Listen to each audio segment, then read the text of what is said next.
Shalom teman-teman, ketemu kembali di video saya yang ketiga.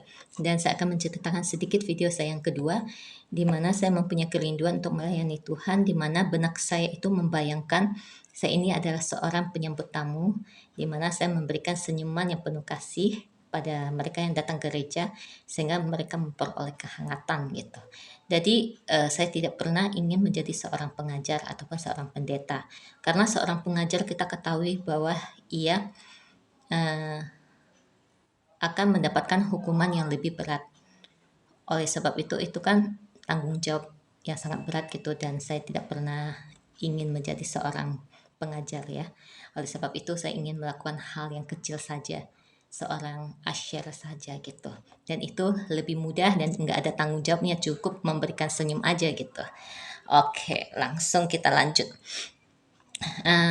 Saya lanjut Mazmur 37 ayat 23 sampai 24. Tuhan menetapkan langkah-langkah orang yang hidupnya berkenan kepadanya. Apabila ia jatuh, tidaklah sampai tergeletak, sebab Tuhan menopang tangannya.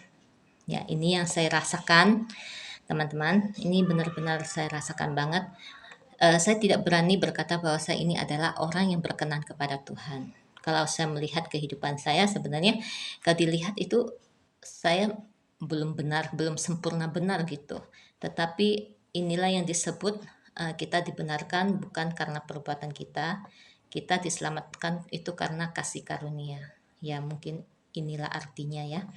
Dan memang saya ada kemauan untuk belajar, tetapi yang saya dapati itu saya tidak sempurna gitu. Tapi Tuhan sangat mengasihi saya gitu. Tentunya Tuhan Yesus juga mengasihi teman-teman ya. Nah, saya akan mengatakan bahwa Tuhan adalah gembalaku, di mana pada saat aku sudah jauh dari Tuhan, tiba-tiba Tuhan kan sudah jauh dari Tuhan 5-6 tahun gitu, lalu Tuhan memakai seorang ibu membawa saya baptis.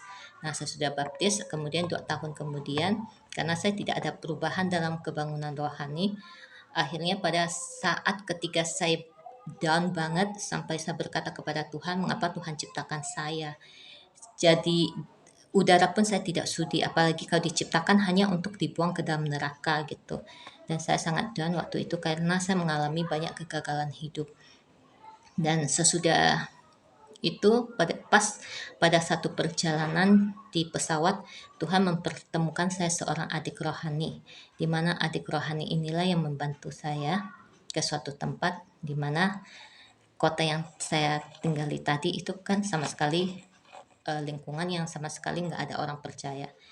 Sehingga adik rohani ini membawa saya ke tempat di mana saya di sana saya bertemu dengan banyak orang percaya gitu.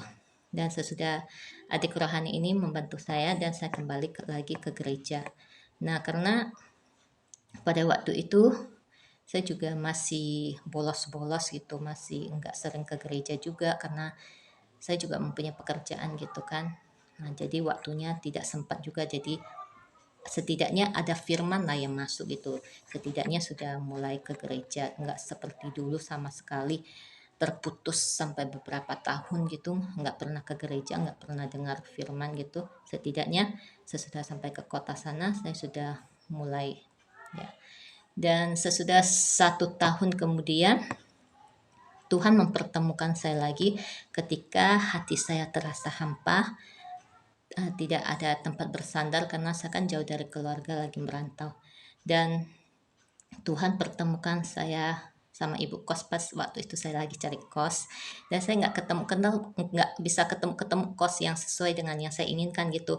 Lalu saya berdoa, Tuhan, gimana ini sudah malam, sudah semakin malam gitu, semakin sore, gimana nih saya mau tinggal di mana, tolong temukan saya kos yang cocok gitu.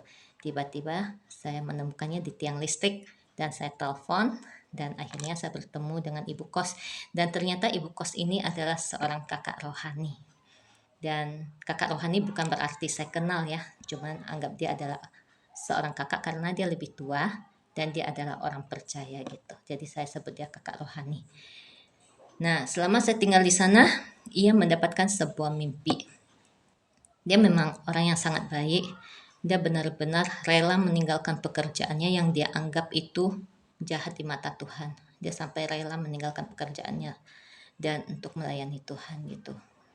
Maksudnya ya melayani Tuhan gitu, melakukan hal yang baik di dalam hidupnya gitu. Dia memang seorang yang baik dan ya ya baik lah gitu. Dan dia orang yang sangat sungguh-sungguh setiap malam kalau pulang dari mana gitu, dari kegiatannya dia selalu berdoa memuji Tuhan di kamarnya gitu dan saya dengar gitu. Nah pada suatu pagi ribut-ribut ibu dan anak dan nama-nama saya disebut dan saya juga kaget kenapa ada apa gitu, kenapa ada nama saya disebut gitu. Nah Pak, habis itu aku keluar, sesudah aku keluar tiba-tiba mamanya datang kepada saya, katanya siapa nama kamu, nama panggilanmu gitu. Ya nama panggilanku ya Xiaoyu, Xiaoyu itu kan giok salju gitu. Lalu anaknya mimpi itu adalah tentang Xiaoyu sikwa semangka yang berwarna kuning. Nah, kan dan mamanya dan mama dan ibu dan anak ini berdua bertengkar. Katanya lihat tuh, yang kamu mimpikan itu giok kecil, sedangkan ini giok salju. Mana mirip? Ini bukan. Katanya kamu ini apa tuh? Dia bilang anaknya itu sembarangan, mungkin terlalu banyak mikir gitu. Karena anaknya langsung datang kepada saya, dia berkata bahwa dia bermimpi bahwa Tuhan menyuruh dia menjaga buah semangka isi kuning, di mana semangka isi kuning itu namanya hampir sama dengan nama saya gitu. Ada persamaan namanya gitu. Jadi dia percaya bahwa Tuhan menyuruh dia untuk menjaga saya. Dan saya sempat apa tuh sebenarnya waktu belum eh, pas saya mendengar itu saya sangat terharu. Benar-benar sangat terharu. Oh Tuhan, ternyata Engkau masih